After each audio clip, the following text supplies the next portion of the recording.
faz essa pergunta: és tu aquele que estava para vir ou devemos ainda esperar um outro? Aí Jesus faz o que faz e conclui dizendo: agora digam a João, bem-aventurado é aquele que não achar em mim nenhum motivo de tropeço. Verso 7 prossegue dizendo: então, em partindo eles, os dois enviados, passou Jesus a dizer ao povo, aos que estavam presentes, depois que esses dois enviados de João Batista se foram, o que a respeito do Batista de João se dizia, assim, Jesus pensava. E Jesus começa a afirmar quem era João Batista para os que tinham ficado, com perguntas. Preste atenção.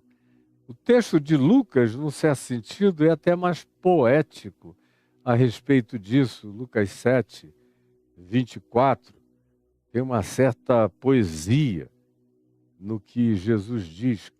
Verso 24 diz assim, de Lucas 7, tendo-se retirado os mensageiros, passou Jesus a dizer ao povo a respeito de João: que saístes a ver no deserto? Um caniço agitado pelo vento? Que saístes a ver? Um homem vestido de roupas de grife? Os que se vestem bem e vivem no luxo, esses moram nos palácios dos reis. Sim, que saístes a ver? Um profeta? Sim, um profeta. E eu vos digo, muito mais que um profeta. Este é de quem está escrito. E aí ele cita o texto de Malaquias, tanto quanto cita o texto de Isaías. Este é de quem está escrito: eis aí envio diante de tua face o meu mensageiro, o qual preparará o teu caminho diante de ti. E eu vos digo que dentre os nascidos de mulher, ninguém é maior do que João Batista, mas o menor no reino dos céus, no reino de Deus, é maior do que João. Todo o povo o ouviu, e até os publicanos e os pecadores reconheceram a justiça de Deus sobre João Batista, tendo sido batizados por ele, João, nas águas do Rio Jordão.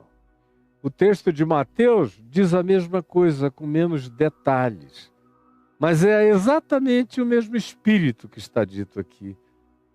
E no verso 11, após citar Isaías e também aludir a Malaquias, que faz alusão semelhante a esse que precederia a vinda do Senhor, que foi de fato na história João o Batista, verso 11 diz: em verdade vos digo, dentre os nascidos de mulher ninguém apareceu, ninguém foi maior do que João Batista. E ontem eu disse, pode pegar essa lista inteira para trás, ninguém se compara.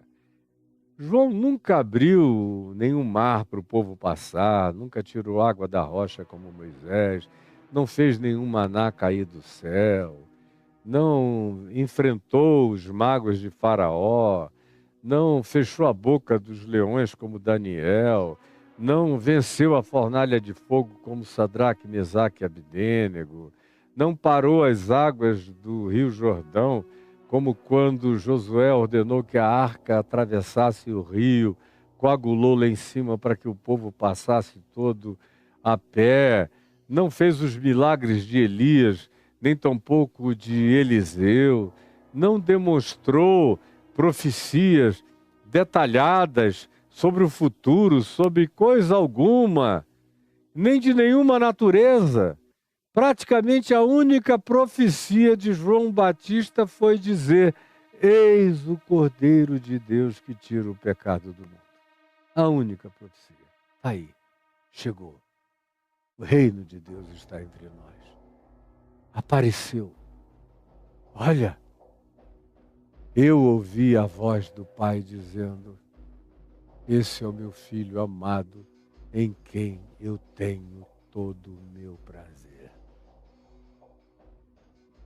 E vem Jesus e diz que esse homem que não escreveu nada, que não profetizou nada, que não fez milagre nenhum, carregava todavia no coração uma integridade, uma entrega, uma paixão, uma devoção que estavam para além de toda a natureza de mensurabilidade histórico-exterior.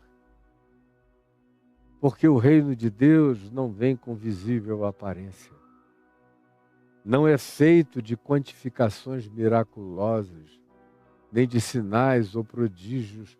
Não é por tais realidades que ele é medido. Ao contrário, Jesus disse: não se impressionem com sinais, prodígios, profecias, exorcismos ou qualquer uma dessas coisas, porque muitos falsos profetas têm esse poder. Não se impressionem com essas coisas, porque os magos do Egito também sabem fazer.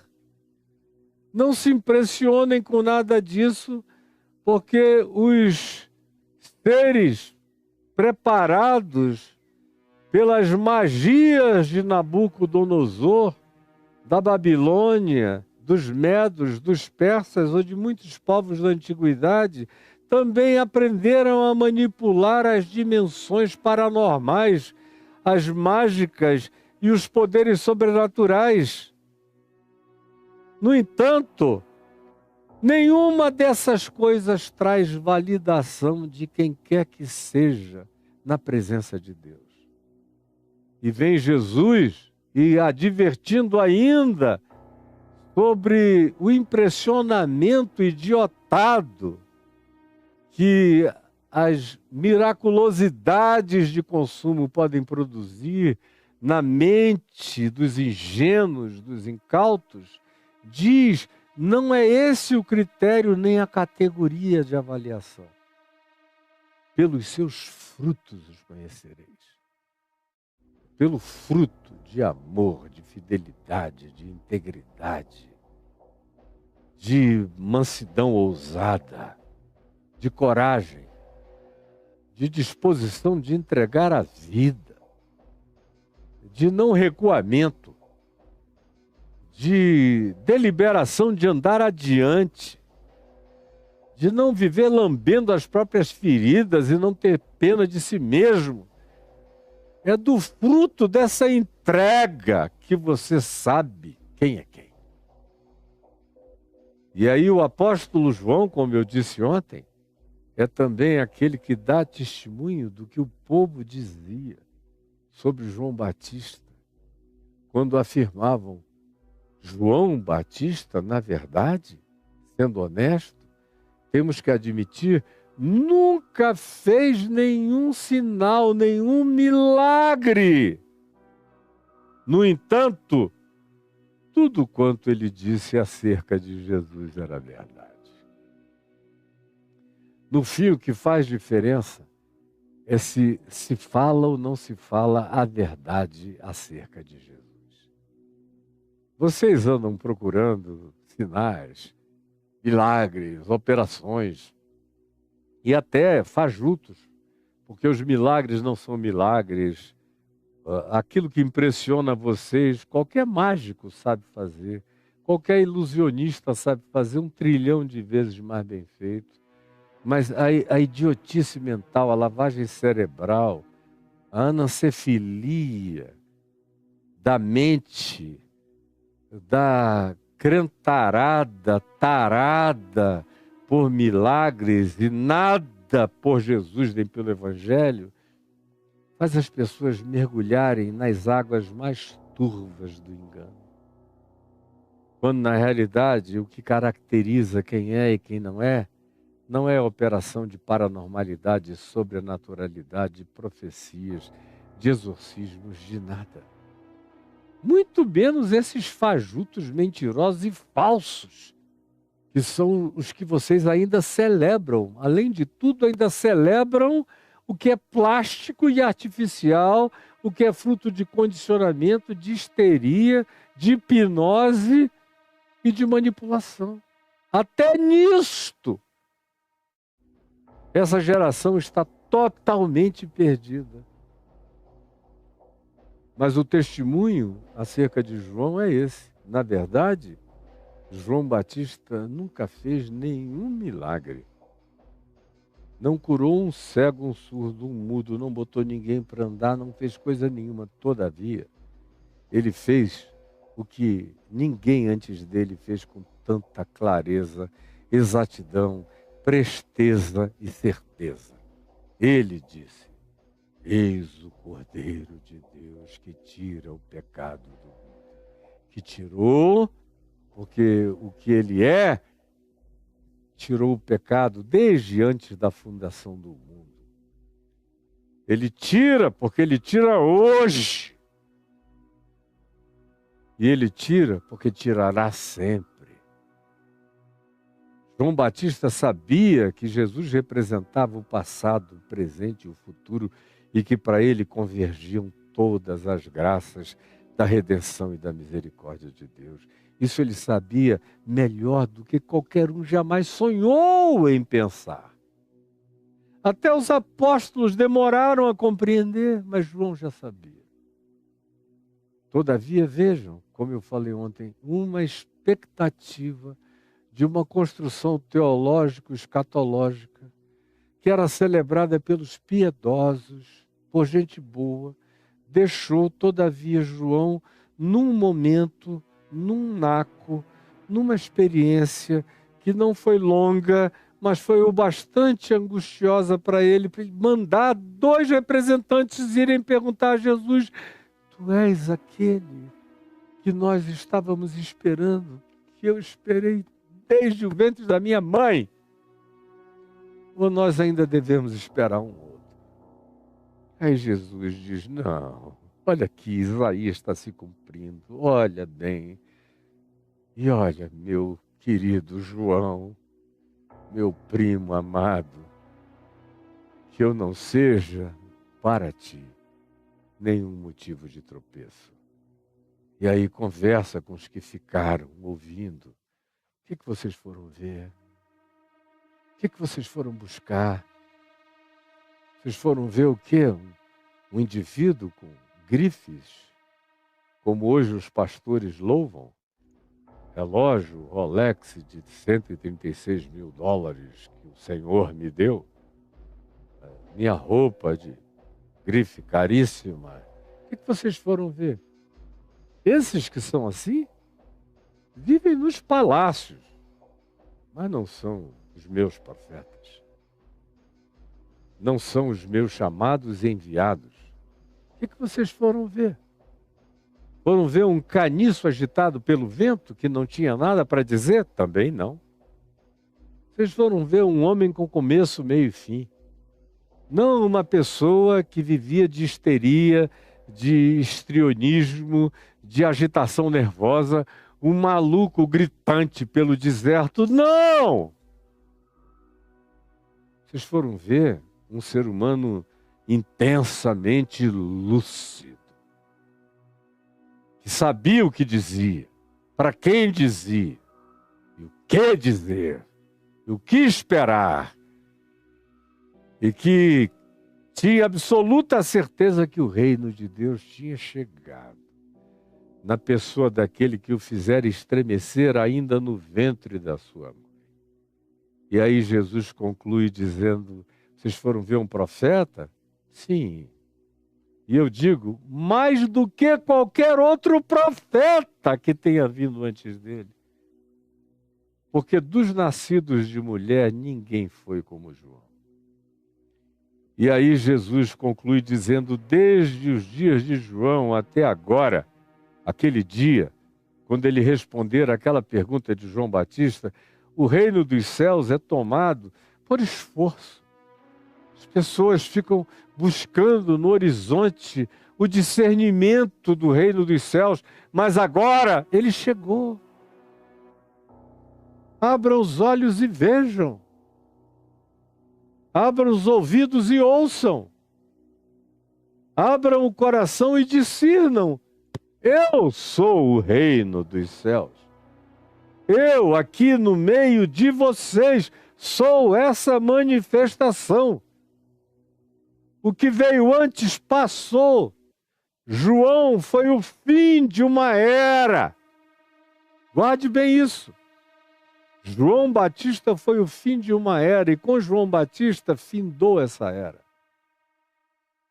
De tudo que aconteceu antes, que a gente chama hoje aqui de Velho Testamento, dos profetas do Velho Testamento, dos legisladores do Velho Testamento, principal deles Moisés, dos patriarcas do Velho Testamento, o principal deles Abraão, ou de qualquer um outro antecessor. Tudo isso teve vigência até João. Em João começou uma nova era. Eu cheguei. Começa o reino dos céus.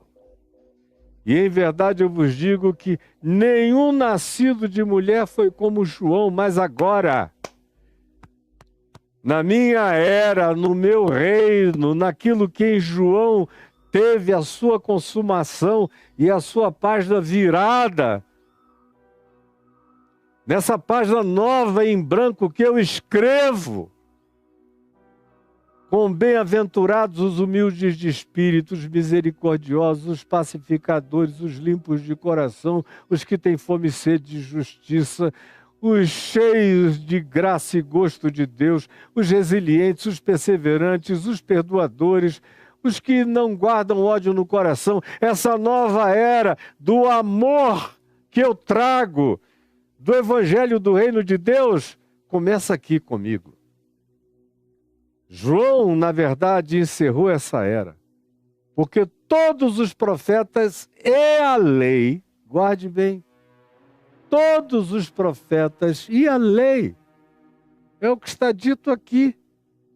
Meu Deus, sem nenhum titubeio, porque todos os profetas e a lei de Moisés, todas as leis profetizaram até João. João é o fim desse processo. Jesus diz, desde João, quando ele me apontou, quando ele me viu e me reconheceu e disse, eis o Cordeiro de Deus que tira o pecado do mundo, desde então, inaugurou-se uma nova era, um novo aeon. E se quereis reconhecer quem era João, esse que tem esse significado que põe fim a um tempo e a uma era, se vocês quiserem saber quem ele é aquele que inaugura me apontando o caminho do reino dos céus.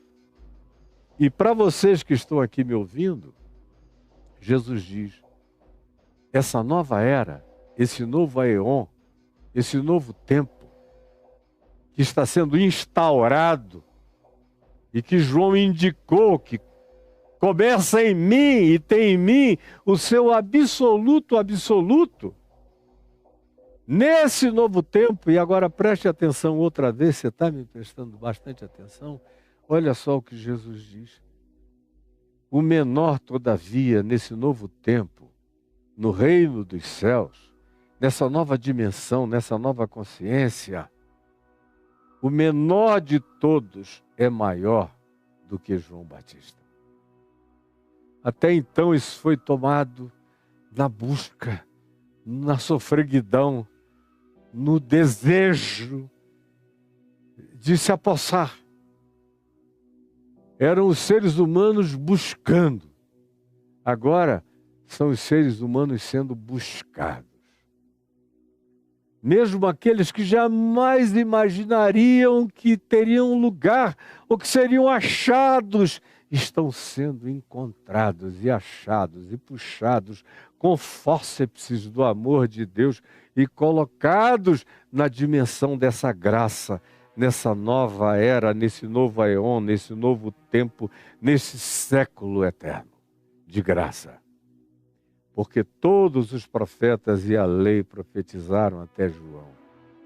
E se quereis reconhecer quem é ele, do ponto de vista da promessa escatológico-profética do Velho Testamento, que falava daquele que viria preparar o caminho do Messias, eu digo a vocês, olhem para ele é aquele Elias, preparador, reformador, renovador. Não era a reencarnação do profeta Elias. Ele era aquele que, como se diz em várias ocasiões no Evangelho, veio, não como reencarnação de Elias, mas veio no poder, no espírito, na atitude, na perspectiva profético revolucionária com a qual Elias veio e mexeu nas entranhas do povo de Israel numa hora crucial de calamidade, preparando um tempo, dando uma chance de percepção. Ele veio para indicar esse caminho, para me mostrar para todos quantos queiram ver.